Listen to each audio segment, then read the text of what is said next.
Et un autre musée du Limousin lance un appel aux dons pour assurer son existence. C'est l'espace Paul Rebérol à Émoutier qui célèbre cette année un double anniversaire. C'est à la fois le 30e anniversaire de son ouverture et le 20e anniversaire de la disparition de l'artiste en 2005. Bonjour Nathalie Rebérol, vous êtes la fille de Paul Rebérol et directrice du musée. Pourquoi vous lancez cet appel aux dons ?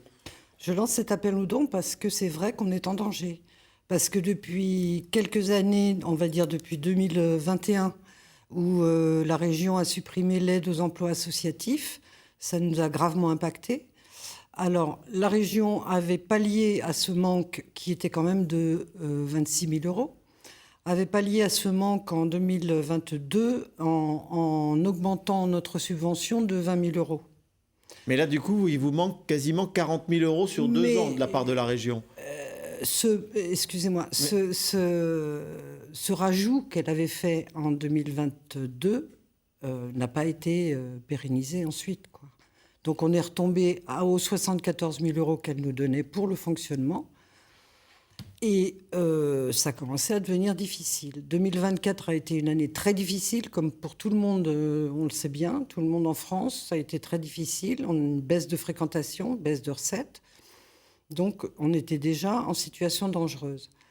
Et cette année, la région a décidé de nous supprimer encore 15 000 euros.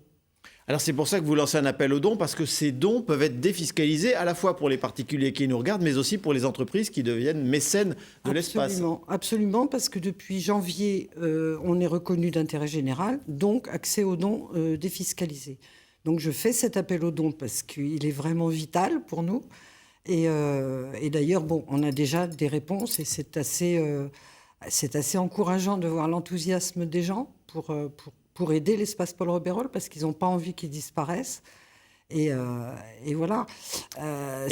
Cet été, là, vous présentez une exposition exceptionnelle, notamment de toiles méconnues de Paul Rebérol. Et d'ailleurs, vous me disiez que la fréquentation est très bonne ces jours-ci, là. On a une excellente fréquentation. Dès qu'on a une exposition Rebérol, on a une excellente fréquentation.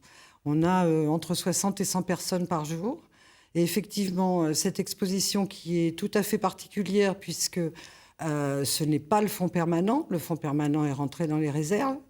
Et là, c'est une petite cinquantaine de tableaux uniquement provenant de collections privées et de quelques galeries. Alors, on aperçoit les images pour ceux qui ne connaissent pas ou mal l'œuvre de votre père, dont on dit qu'il a la rage. D'ailleurs, le titre de cette exposition, c'est ce qu'on ressent. Quelle est l'émotion qui se dégage de ces œuvres ? Voilà, j'ai choisi ce titre parce que d'abord, c'est le nom ça fait référence au nom d'une série qui s'appelle On dit qu'ils ont la rage, qui vient de quand on veut noyer son chien, on dit qu'il a la rage. Et donc, effectivement, la rage, ça fait référence aussi à la rage de peindre, qui correspond très, très bien à mon père. Et puis aussi le fait que, bien que présent dans les collections nationales, les institutions sont très, très frileuses à l'exposer. Donc, on dit qu'il a la rage. Et c'est pour ça qu'il faut aller à l'espace Paul Rebérol à Émoutier, que l'on peut donc apporter un don déductible des impôts pour soutenir son activité. Merci Nathalie Rebérol d'avoir